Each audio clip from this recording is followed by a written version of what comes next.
Have you ever had the feeling that you knew what someone was going to say just before he said it? Or have you ever walked into a strange room and had the sensation that you'd been there before? Well, if you have, you've taken a small step beyond. Now watch a giant step.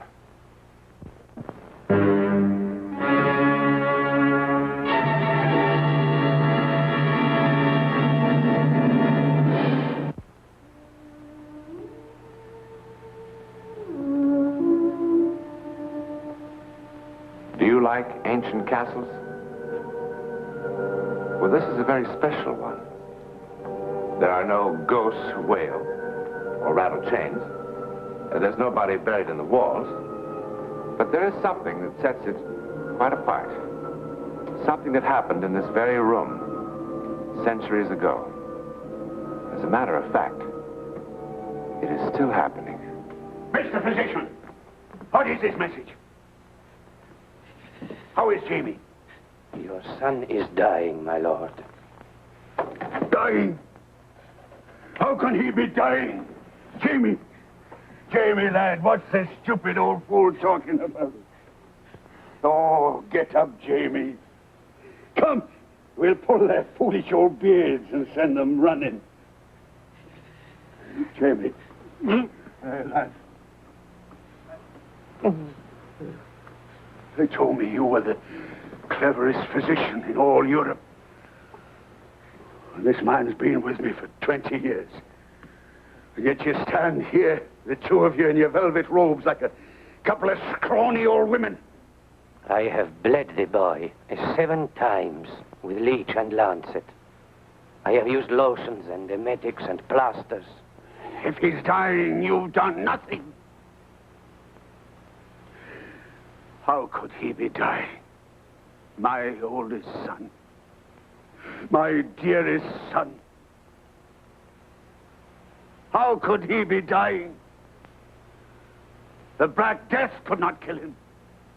It killed his mother. It killed his younger brothers, all except one. My daughter.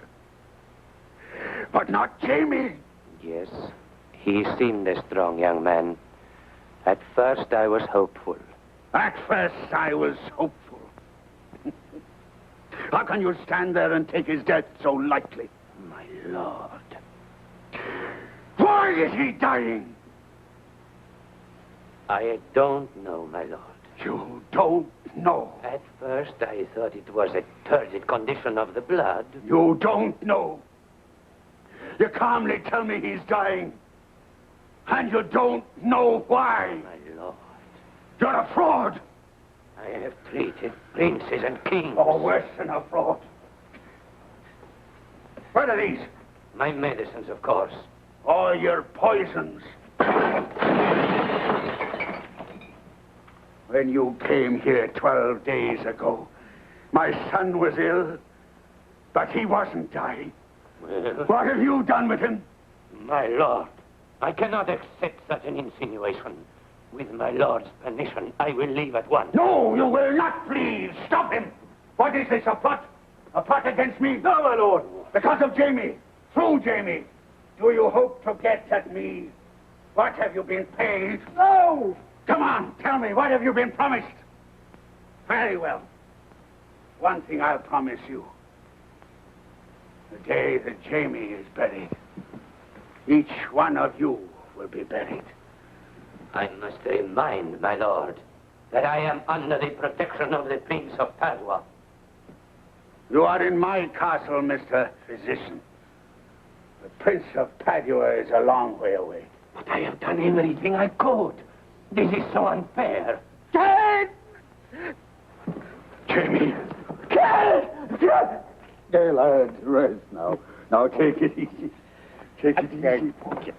In his delirium, he has called this woman's name constantly. I asked the servants. They say there was a young girl of that name living in your village for some months. They say the young man was most fond of the girl. Most fond? Idle women's chatter. She was a pretty thing. She had a bright way with her. But she meant nothing to my son. And yet He constantly speaks her name as he lies dying. What has the girl got to do with it? I think a great deal, my lord. Why did you send her away? Her father was a wheelwright. He had completed his business in the village. He moved on. The servants say otherwise. And so, you would prefer to listen to the servants? The boy will certainly die. I do not wish to be murdered, my lord. Why was the girl sent away?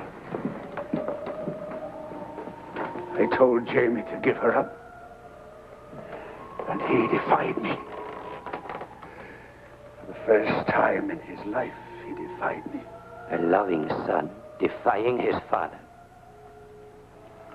The girl had bewitched him. Ah, my lord. What are you trying to say? How soon after the girl was sent away did the illness begin? I don't know. A week, I suppose. Scarce 3 days, my lord. Well, if you know, why do you ask me?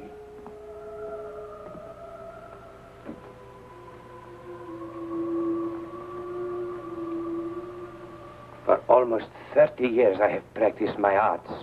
I have cut for the stones successfully more than 100 times. I have cured the plague, even after the carbuncles appeared. I have trepanned into the skulls of princes, releasing the noxious vapors, and they have prospered. But, my lord, when I am faced with this...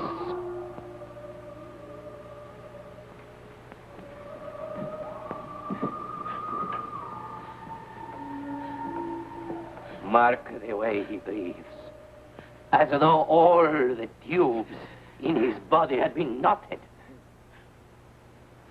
I have seen such agony before, my lord.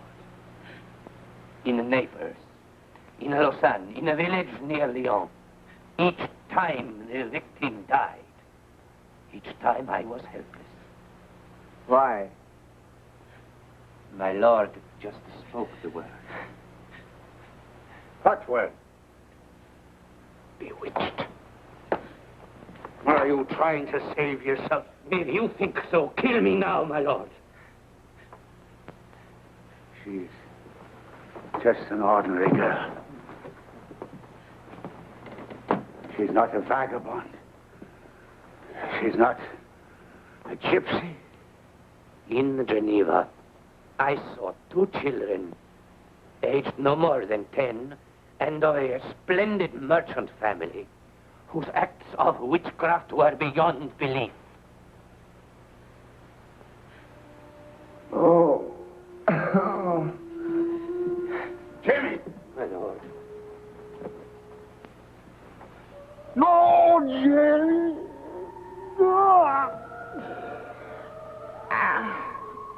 It is not his physicians you must punish, my lord.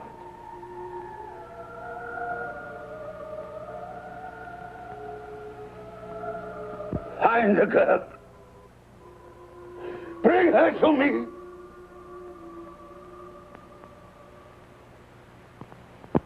Liar! Liar! Liar! Liar! Liar! Liar! Silence! Continue. I found her dancing in an open field. I came upon her suddenly. She didn't see me. It was a strange kind of a dance she did, the like of which I've never seen before. And as she danced, she laughed and uttered strange cries. And then the skies were full of clouds, and it started to rain. And I was terrible frightened. I have danced many times, and I was always laughing. And why not? I was happy. I was in love, and I was loved. The maid will remain quiet.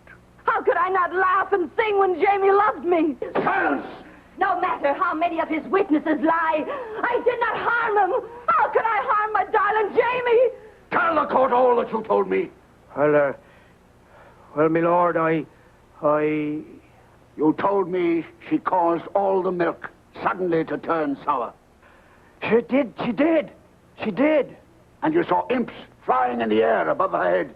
On 2 occasions, me lord. I did. And like all the other witnesses, didn't you see me whirl a cat in the air? I'd disappear after saying magic words. My oldest son is lying dead. And the witch mocks me. Catherine, with thine own hands, thou hast placed thy mark in the black book of perpetual death. Thou art a sorcerer and a witch. Now then, Catherine, hear the awesome sentence of this civil court.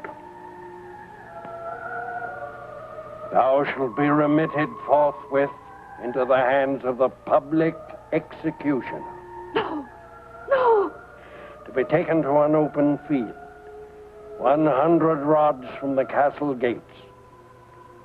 There thou shalt be bound to a wooden stake with leather thongs and burned. No! Take her! You take him from me! And now you kill me! Take her away! As much as I loved him, that's how much I hate you!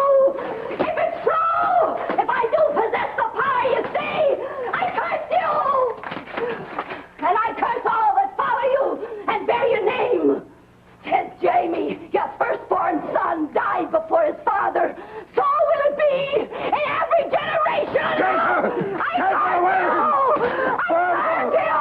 Burn her! I curse you! I curse you!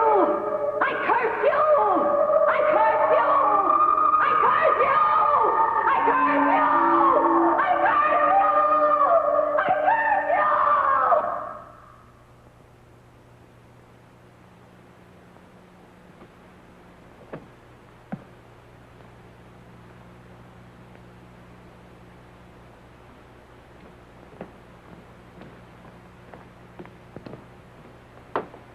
When? It's almost over, I'm afraid. How much longer? Who knows? About an hour, at the most.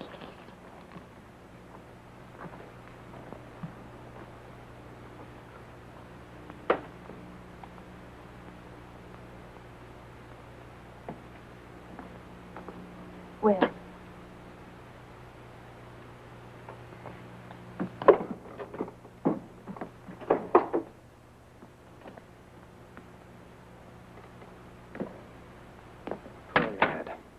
Well, at least there's this to be said. That foolish superstition is finally being laid to rest. An oldest son is surviving his father. The Sunday papers will have to give up one of their favorite little tales. Peter, if you could convince Will of that, it might save his sanity. What? Didn't you see his face? He's very devoted to the Earl. He's feeling great sorrow. And even greater terror. Oh, now, Harriet, don't let's start that. I know him. He's my husband. He's absolutely certain that he has less than an hour to live. Will's an intelligent man. Oh, Peter, intelligence has nothing to do with it. He feels that you pass the sentence of death on him.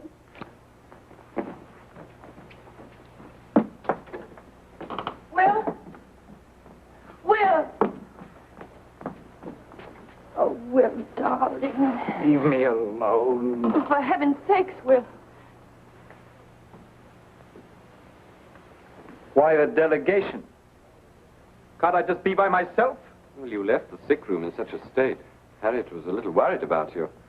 Now, look, Will, you really can't believe... Can't I? Will, darling, this isn't the Dark Ages. It's the 20th century. Tell it to Uncle Francis and Great Uncle Peter. They both died in the 20th century. Millions died in the war that killed Francis. And thousands died of diphtheria in 1906, like Peter. Yes, here. And I suppose it's just one of those odd bits of chance that for 8 generations, the oldest Well, it son in his... certainly wasn't because some stupid peasant girl cried out a curse, I'll tell you that. Intellectually, I must believe you.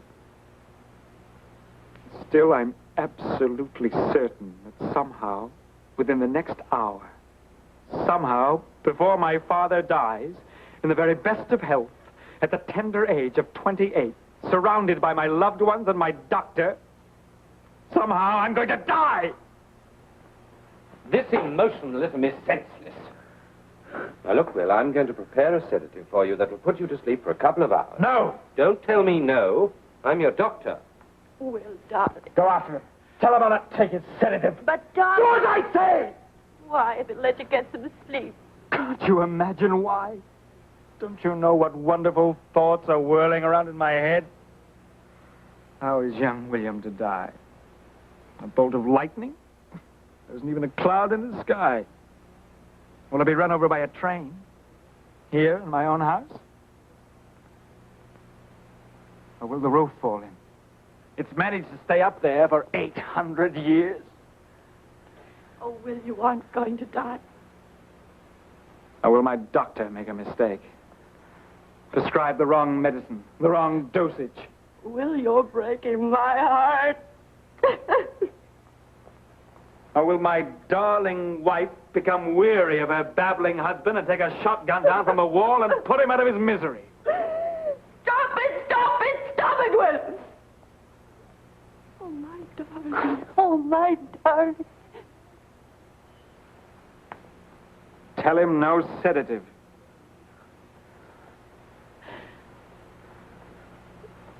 Oh, Harriet. Yes. Check with the airport again, will you? See if you can find any new information on when Jamie's plane is due. Little brother Jamie. An earl at 22. Not bad, eh? Will, for heaven's sake, stop. Of course, I do feel a pang of sadness for his firstborn. Nothing's going to happen. But he'll live longer than I did.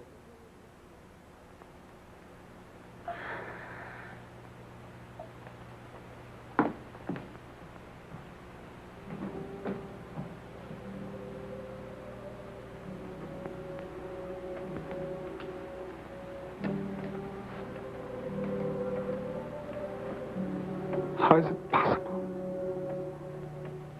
How can I die? How? How?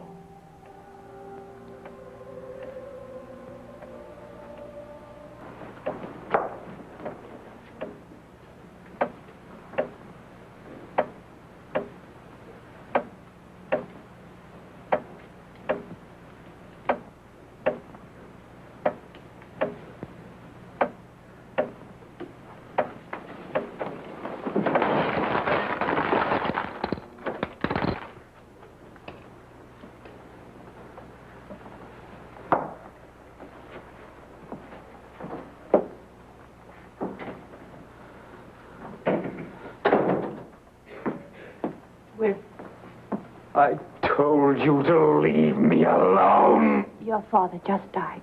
It happened very quickly, just a few minutes ago. There wasn't even time to call you to the bedside. How's that possible? How can it be? You see? The curse was childish nonsense.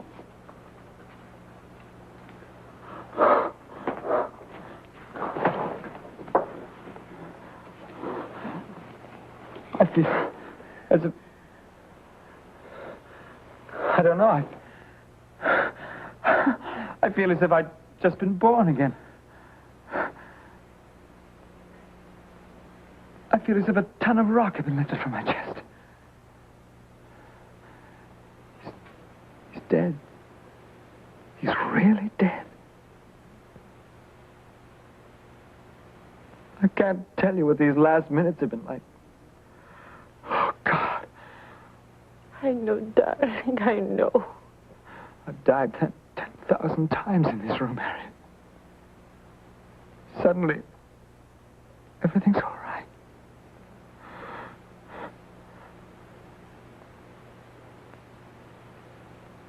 Everything's all right. Did you hear that? Did you hear what I said? Oh, Will, darling. My father dies, and all I can feel is infinite relief. Oh, you poor darling, you've been through so much. He's dead, and all I want to say is thank God.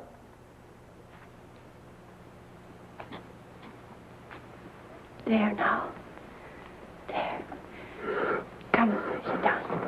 Sit down, darling. Come on, sit down. There. Don't cry. Now that it's all over, the doctor can give you that sedative. You can get some sleep. All right? Yes. I want to sleep. Yes, you sleep. died. I loved him. Oh, I know. I loved him. I know, darling. I know. I know. There now. Everything will be all right. Everything will be all right. There, darling. Back in a minute. There.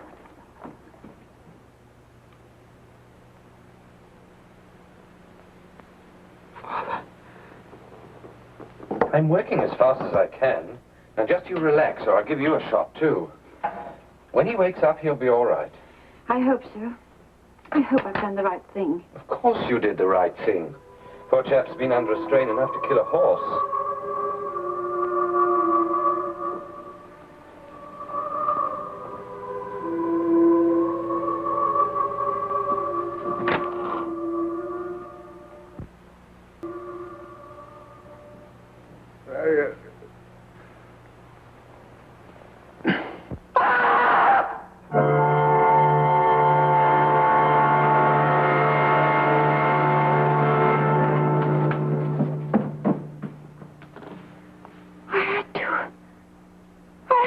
To him.